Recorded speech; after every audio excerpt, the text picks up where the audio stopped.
नमस्कार, मैं हूं आपके साथ पूर्णिमा मिश्रा। हमारे खास प्रोग्राम क्या कहते हैं नरेंद्र मोदी में आज आपको सुनवाएंगे पीएम मोदी का वो ऐतिहासिक भाषण जो उन्होंने 9 अप्रैल 2024 को मध्य प्रदेश के बालाघाट में दिया। अपने भाषण में प्रधानमंत्री ने कहा कि आजादी के बाद दशकों तक कांग्रेस बहुत ही पुरानी सोच पर चली। एक तो उनके मन में आजादी के आंदोलन का अहंकार भरा पड़ा था और सामान्य मानवी ने जो आजादी के आंदोलन में त्याग किया, तपस्या की, बलिदान किया, उसको उन्होंने सत्ता में आते ही नकार दिया और उसी सोच की वजह से कांग्रेस देश को पिछड़ेपन की तरफ धकेलती गई। साथियों, आजादी के बाद दशकों तक कांग्रेस बहुत ही पुरानी सोच पर चली। एक तो उनके मन में आजादी के आंदोलन का अहंकार भरा पड़ा था और सामान्य मानवी ने जो आजादी के आंदोलन में त्याग किया, तपस्या की, बलिदान किया, उसको उन्होंने सत्ता में आते ही नकार दिया और एक छोटी सी कोठरी, छोटा सा परिवार का कुनबा हावी हो गया और उसी की सोच देश को पिछड़ेपन की तरफ धकेलती गई। कांग्रेस सोचती थी हम तो गरीब देश है और गरीब देश को आधुनिक सड़कों की, आधुनिक रेल की, नए एयरपोर्ट की क्या जरूरत है। कांग्रेस के बड़े नेता जिन 2-3 बड़े शहरों में रहते थे, वहां अपने लिए सुविधाएं जुटाकर ये लोग देश के दूसरे शहरों को भूल जाते थे। सबका साथ, सबका विकास के मंत्र पर चल रही बीजेपी सरकार देश के हर शहर को, देश के हर गांव को प्राथमिकता दे रही है। हमारी सरकार देश में आधुनिक इंफ्रास्ट्रक्चर पर लाखों करोड़ रुपए खर्च कर रही है। आधुनिक सुविधाओं पर इतना पैसा देश की किसी सरकार ने आज तक खर्च नहीं किया है। आज चाहे यहां सिवनी नागपुर के बीच 4 लेन हाईवे हो, गोंदिया बालाघाट सिवनी हाईवे हो, नर्मदा प्रगति पथ, विंध्य प्रगति पथ हो, आधुनिक वंदे भारत ट्रेन हो, अमृत भारत स्टेशन योजना के तहत मध्य प्रदेश के 80 स्टेशनों का विकास हो। बीजेपी सरकार एमपी का कायाकल्प कर रही है।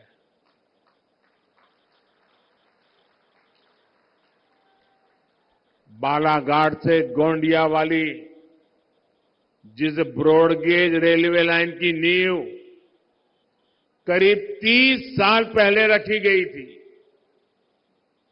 उसे भी ये मोदी ने आकर के पूरा किया।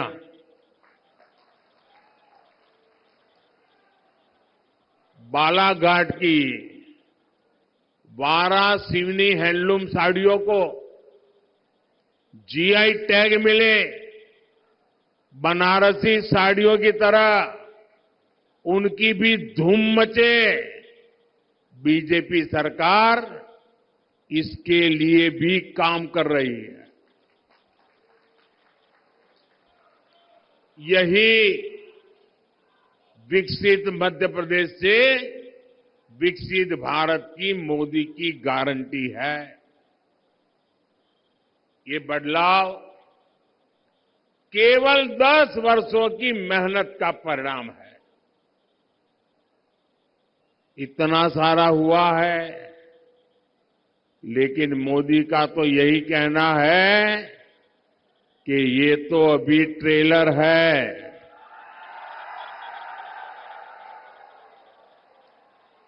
अभी तो बहुत कुछ करना है। देश को बहुत आगे लेकर जाना है।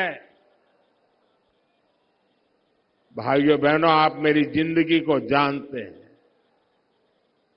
बहुत बारीकी से आपने मुझे बराबर देखा है, तरासा है। और आपने देखा है, मोदी मौज करने के लिए पैदा नहीं हुआ है।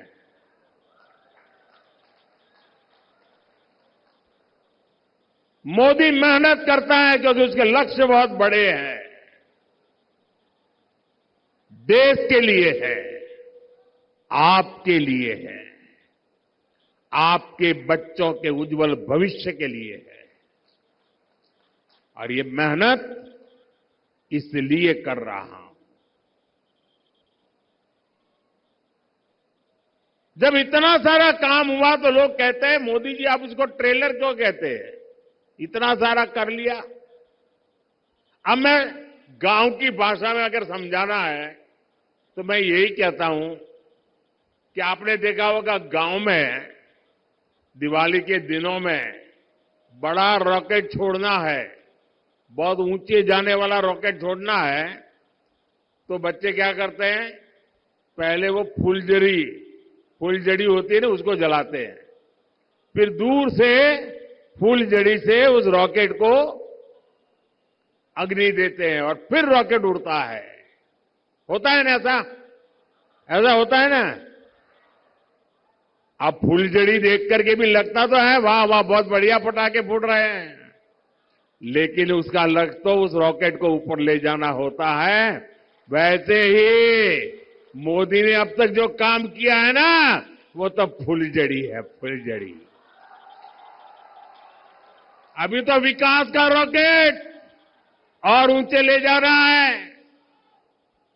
भारत के पूरे सामर्थ्य से असली दिवाली मननी, ये तो अभी बाकी है।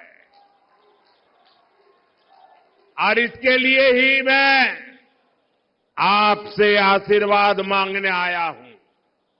साथियों, आज भाजपा सरकार वंचितों को वरीयता देते हुए काम कर रही है। भाजपा ने समाज के उस दलित, पिछड़ा, आदिवासी वर्ग को सम्मान दिया है जिसे पिछली सरकारों ने पहचान से भी वंचित रखा था। आज बीजेपी सरकार एमपी में 5.5 करोड़ जरूरतमंदों को मुफ्त राशन दे रहा है। ये राशन पाने वाले बहुत बड़ी संख्या में इसी वंचित समाज से आते हैं। एमपी के 44 लाख गरीब और वंचित लोगों को तब तक पक्का घर नहीं मिला जब तक मोदी ने संकल्प नहीं लिया। एक समय था जब मध्य प्रदेश में केवल 10% घरों में पाइप से पानी पहुंचता था। अधिकांश आदिवासी इलाकों में पानी की सप्लाई की सुविधा तक नहीं थी। हमने इतने कम समय में एमपी के करीब 70 लाख घरों में नल से जल की सुविधा पहुंचा दी है। आज एमपी के 80 लाख से अधिक किसानों को किसान सम्मान निधि का लाभ मिल रहा है। यहां का किसान जो चिन्नौर चावल उगाता है और जो मुझे भी भेंट भी दिया गया, उसे अब पूरे देश में पहचान मिली है। यही नहीं, कांग्रेस ने हमारे आदिवासी भाई बहनों को जल, जंगल, जमीन के अधिकारों से भी वंचित रखा था। आज 1 करोड़ से ज्यादा जनजातीय समाज के लोग पेसा कानून का लाभ ले रहे हैं। लाखों आदिवासी भाई बहनों को वन अधिकार का पट्टा भी भाजपा सरकार ने ही दिया है। मध्य प्रदेश में हमारे युवा साथी मोहन यादव जी और उनकी सरकार गरीब और आदिवासी समाज के कल्याण के लिए दिन रात काम कर रही। लेकिन साथियों, दूसरी ओर कांग्रेस है जो अभी भी अपनी पुरानी मानसिकता में जकड़ी हुई है। भाजपा जब देश में पहली महिला आदिवासी महिला राष्ट्रपति के लिए आगे बढ़ी, तब कांग्रेस ने उन्हें हराने के लिए पूरी ताकत लगा दी। कांग्रेस ने कभी आदिवासी विरासत का सम्मान भी नहीं किया। कांग्रेस ने तो गोविंद गुरु जैसे क्रांतिकारियों को स्वतंत्रता सेनानी का दर्जा तक नहीं दिया था। कांग्रेस आजादी का श्रेय किसी आदिवासी को नहीं, अपने शाही परिवार को देना चाहती है। ये हमारी सरकार है जिसने गोविंद गुरु को स्वतंत्रता सेनानी का दर्जा दिया। ये हमारी सरकार ने तंटियांग मामा को सम्मान दिया। ये हमारी सरकार ने पहली बार भगवान बिरसा मुंडा की जयंती पर जनजातीय गौरव दिवस की शुरुआत की। आप मुझे बताइए, इस कांग्रेस को क्या एक भी सीट पर मौका मिलना चाहिए क्या? एक पर भी मिलना चाहिए क्या? पूरी तरह क्लीन करना चाहिए कि नहीं करना चाहिए?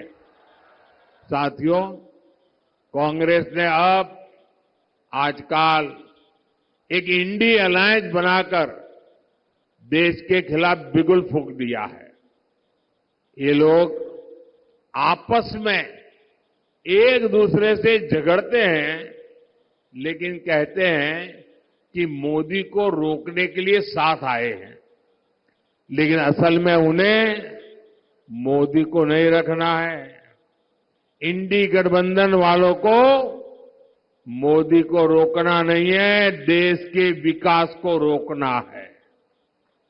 इसलिए ये लोग मोदी को गालियां दे रहे हैं, मोदी को धमकियां दे रहे हैं।